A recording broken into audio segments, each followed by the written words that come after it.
Hey, morning, folks. This is Brian with another RQG review on weapons and equipment. We are almost done. This is a pretty short one, I think, so it may go quickly, but it is kind of technical, so it may not.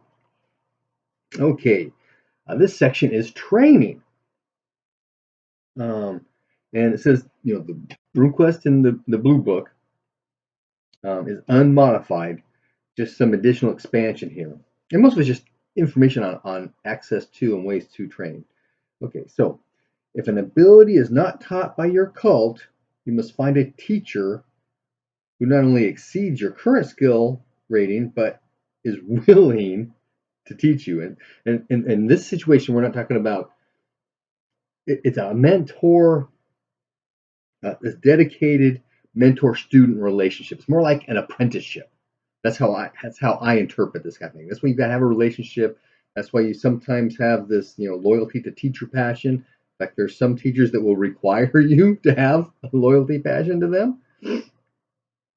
There's a line here about in a single short adventure, Game Master's discretion, does not interfere with training, and neither do holy days, but most of the season must be reserved for training. And this is something I've had issues with since the beginning and doing the end of season phase. How much do adventurers get during the end of season phase, and how much time do you really need to have in order to get all those benefits? I mean, I've kind of said it half a season. If you adventure for less than half a season, just look at your occupation and all that kind of stuff. But I can almost see where it could be less. It's just that my players have a tendency to burn through their rune points and have to heal, and takes time, and so they're making multiple excursions, if you will, into the location, and it'll take a couple of weeks to get things done. That's the way things take. It takes time. And so I kind of, in my head, have set half a season. And so if you've got, so if I have a shaman in my party, not one of my players, and player's character, and it takes a week to teach a spirit mastery spell, and that's something he's been trying to do recently. But that week, it's got to fit within that. Okay, we've used less than half the season adventuring. That week counts as part of that adventuring season. You still need to have that half in order to get the occupation skills and all that kind of stuff, right? Okay. Finding a skill teacher. There are common skills, professional skills, and rare skills. And I think it's fairly obvious what spells are common and professional and probably rare, but it would be kind of handy to have that marked somewhere, in the book. It says guilds are a rich source of learning opportunities, and I haven't quite wrapped my brain, or my game for that matter, around guilds yet. Everything's still the cult, right? And of course, some guilds are cults, but it is what it is. Cult skills, as listed in the RuneQuest book, can be learned at a temple of any reasonable size and are usually taught for free or for half standard price. When skill teaching is neither free nor discounted, some service may be required instead of payment. When it says not free or discounted, I'm assuming from that statement that we're talking about non initiated or associated cults, so maybe friendly or neutral cults, trying to learn something from them, right? That takes some kind of additional deal, right? And then, what is taught at a temple or shrine? Now, temples are pretty easy because they're big. They got lots of people. In fact, it looks like there are more priests at a temple than I had initially interpreted. But shrines, I think my interpretation of a shrine and the Gloranthan interpretation of shrine may be different. Because to me, a shrine is a place, a totem kind of thing, right? Where you may have a god talker that keeps it up and does it. He's got a little hut out back kind of thing, and he comes out and he visits with people, so you can learn something from there. I had initially envisioned learning rune spells as a spiritual type experience, for shrines, right? You go to the shrine, you have the spiritual experience, you learn the spell. So a shrine's only going to teach you one thing. So there may be shrines to Beast of Gore everywhere, but anybody who's going to a shrine for Beast of Gore, they want axe trance. That's what they want. They want that attack spell, right? So you got all these shrines teaching X-Trans, but they're not teaching all this other stuff. So I'm still struggling with this. Um, balance isn't the right word. How they all interact and how it occurs, right? Do you only learn a rune spell if you have a rune level person with that rune spell teaching it to you? I don't think so, because rune spells, you're sacrificing power to the deity, right? Direct relationship there. You just need a focal place that's tuned to that, right? Now, if you got a temple, you got multiple shrines, you can learn. There may be some more access there. That's how I've gotten through some of the stuff. Plus, I used to go learn heal body by going to the Earth Temple because they're associated with the Earth Temple, and so they have access to the Earth Temple, and the Earth Temple teaches heal body. So we got through that fairly easily. Okay. Because it says here, a remote, barely staffed shrine may not have a rune master or a suitable teacher on hand. Okay, yeah. So who's taking care of the place or not? Though there may be archives allowing for research. I just don't see archives being at a shrine. I could be wrong. Maybe it's like a Buddhist shrine. Well, even Buddhist shrines don't really have libraries in the back, right? Yeah, I'm not sure. Okay. Training cost table, it's the same, no changes. Good to go. Skill groups. It does mention here about you learn a skill from a place, right? A teacher, and there are other skills associated with that that are also available because they all teach the same sort of things, right? Weapons training with statistics, and sword with axe and mace, that kind of stuff. They teach all that kind of stuff, or lore skills, right? All lore skills are taught at Lankermai Temple, all that kind of thing. Skill trainers. In major cities, tutors and professional skills are relatively easy to locate by contacting members of libraries, guilds, and temples. Yeah, the bigger place, the more opportunity you have for the more esoteric sort of skills, or even the higher rated kind of skills, right? If you're 70 and you're trying to get to 75, it's harder to find those people.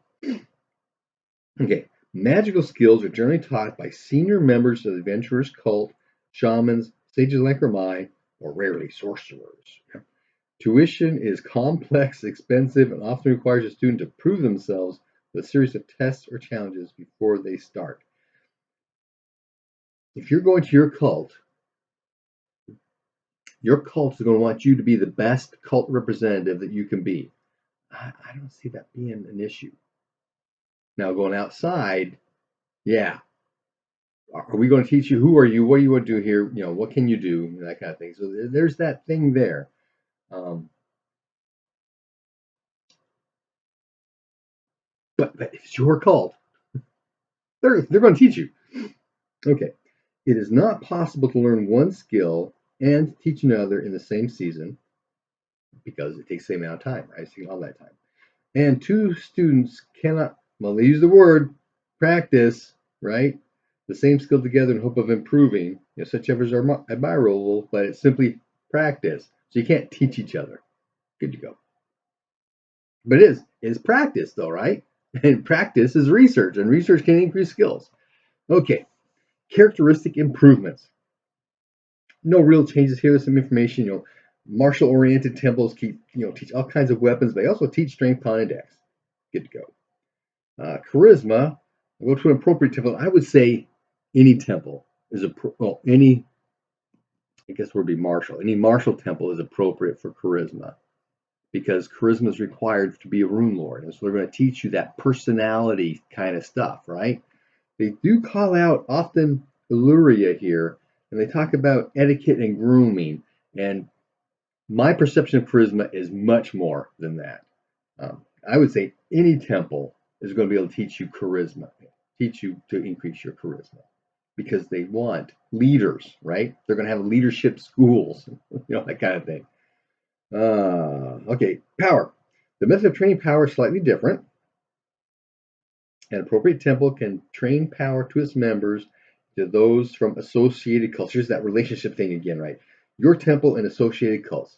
There's a lot of bleed over that happens for all kinds of stuff, and power is one of those. But this gets back to something I mentioned earlier in one of the other videos about 500 lunars to learn to increase a point of power. But for 500 lunars, you can get 2 points of sacrificed power for something, right? It doesn't quite seem economical to me. Now, I did just notice that it's 500 lunars to increase charisma, and it's 500 lunars to increase strength, counter dexterity. So increasing any characteristic costs the same. I can kind of see maybe that's why. But yeah, I'm not sure on that one yet. Okay, so sages. There's a call out box on sages, a rich source of training for their cult skills, but also a wide variety of lore skills, languages, and magical knowledge. For a nominal fee, you can be introduced to a suitable teacher. And the largest temple is the Lancromite Temple, and the largest temple of Lancromite in Glorantha is in Nochet. I would dare say the largest temple to almost any bod is in Nochet. Although maybe not when you talk about the Lunar Empire and the Red Goss and that kind of stuff, because that's there. But it says there are shrines and sages, often even in the smallest towns. There'll be one kind of thing. Now, there are brown sages, the cult of Ripi Antor. I don't know, lunar guys, right? They practice application of knowledge, right? Personal ambition of the scholar. It's kind of cool. They also proselytize. This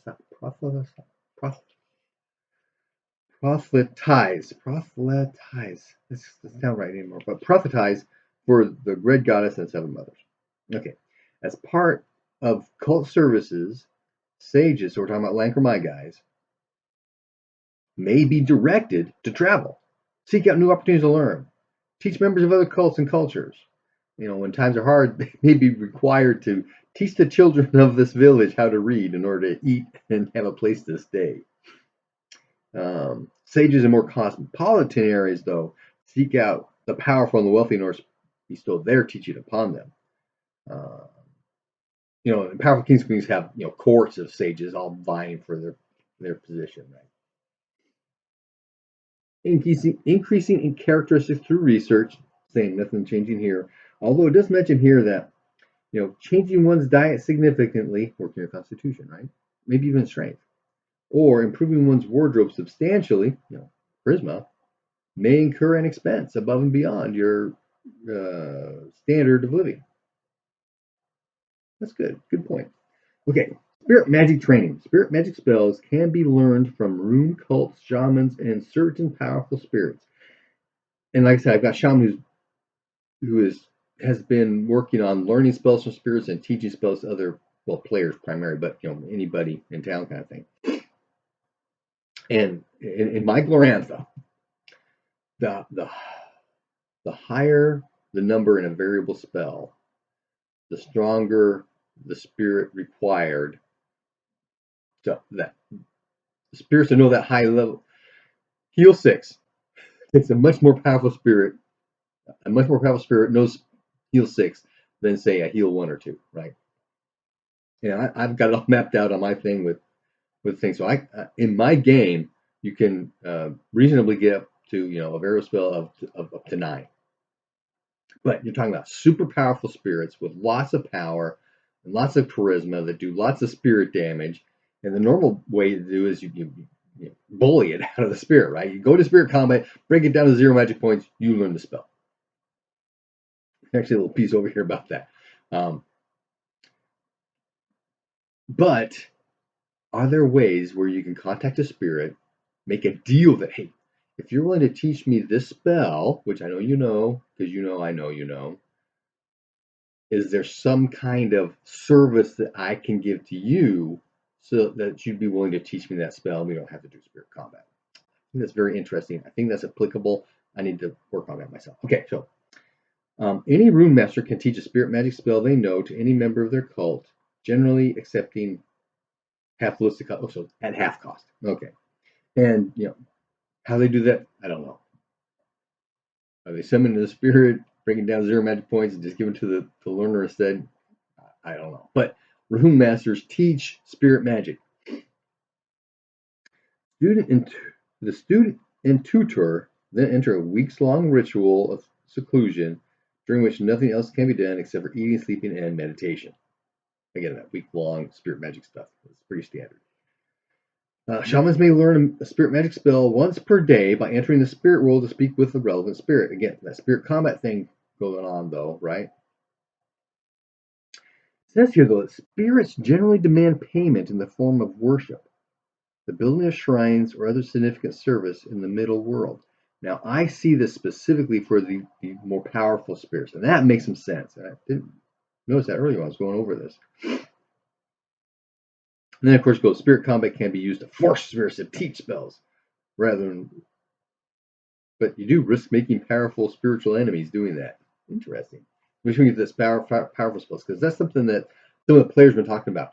Hey, you go, you find the spirit, it's a powerful spirit, right? You pass glamour, so your charisma doubles. You got spirit screen on, you max out.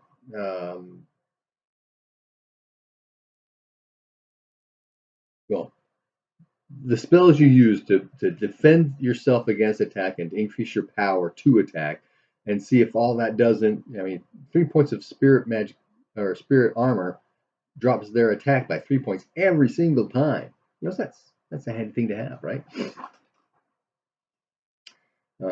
But maybe what we need to do is find that powerful spirit, build a shrine to it, start a spirit cult, and it comes and it teaches. Maybe. I hadn't thought about that. Okay.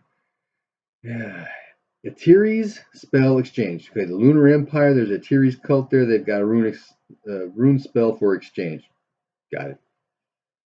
Again, the standard price for teaching a one-use spell, which took a point of power that you no longer have, is 10 times the normal rune cost, so it's 200 lunars to cast.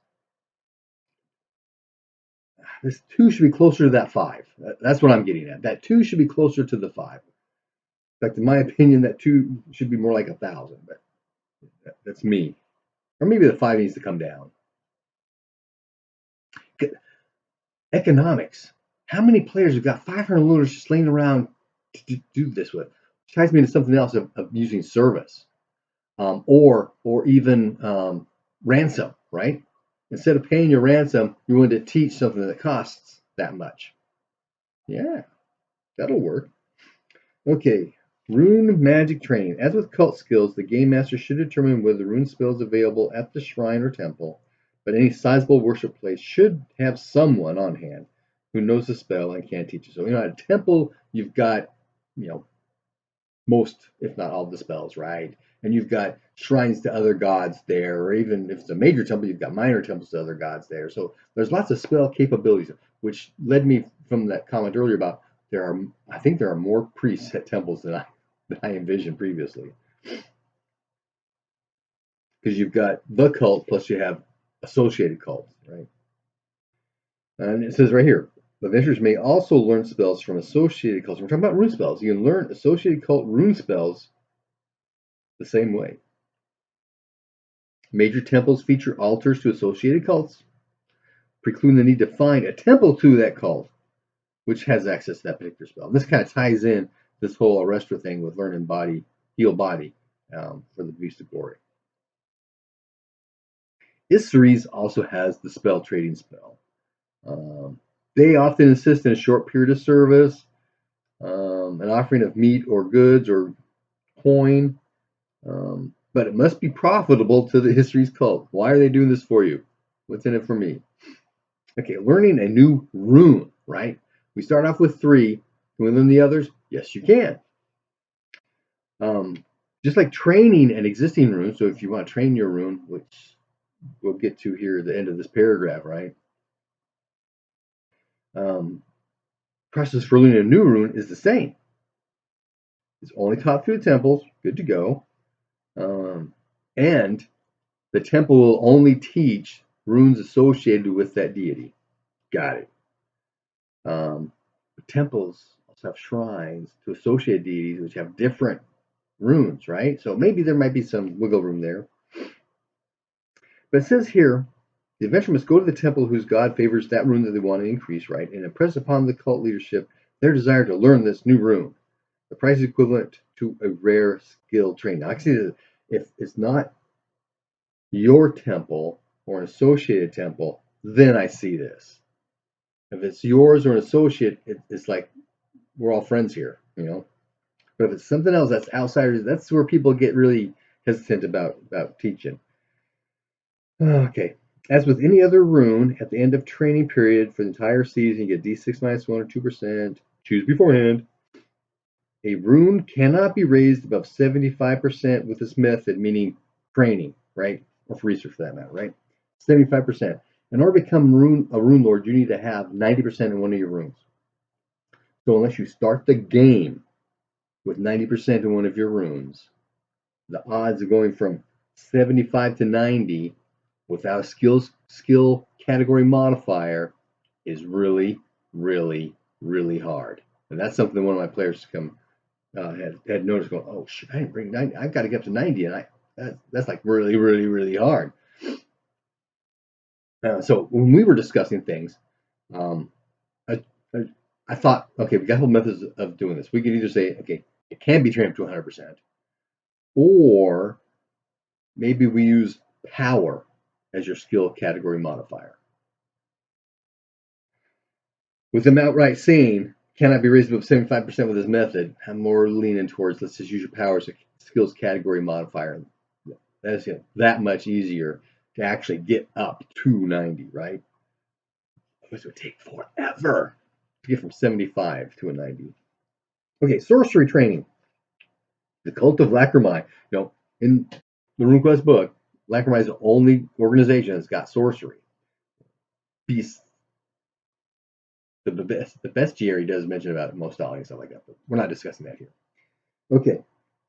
Training is only offered to initiates, and the spells taught are limited to a short list. There is this list, I forgot, it's got a name. It's got a list of spells.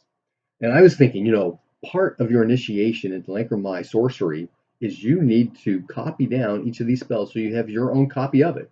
So even though you don't necessarily learn it, you could eventually because you've copied it down, but then that requires a successful read-write roll, right?